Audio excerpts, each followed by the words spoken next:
প্রথম মাসের বেতনের পুরো টাকা প্রধান উপদেষ্টা ত্রাণ ও কল্যাণ তহবিলে জমা দিয়েছেন বাংলাদেশ যুব ও ক্রীড়া মন্ত্রণালয়ের উপদেষ্টা আসিফ মাহমুদ।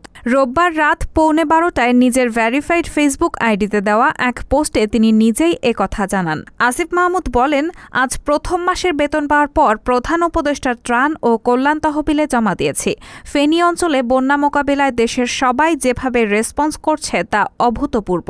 বর্তমানে শেরপুর, নেত্রকোনা, ময়মনসিংহের বন্যা মোকাবেলায় কাজ চলমান আছে। সবাইকে ঐক্যবদ্ধ হয়ে সব দুর্যোগ মোকাবেলার আহ্বান জানিয়ে তিনি বলেন, দেশের অর্থনৈতিক এই ভঙ্গুর অবস্থায় এমন উপর্যুপরি বন্যা আমাদের জন্য একটা কঠিন পরীক্ষা। দেশবাসীকে ঐক্যবদ্ধভাবে সব দুর্যোগ সংকট মোকাবিলায় কাজ করার আহ্বান জানাই। রায়হানা মুন, সবার কথা।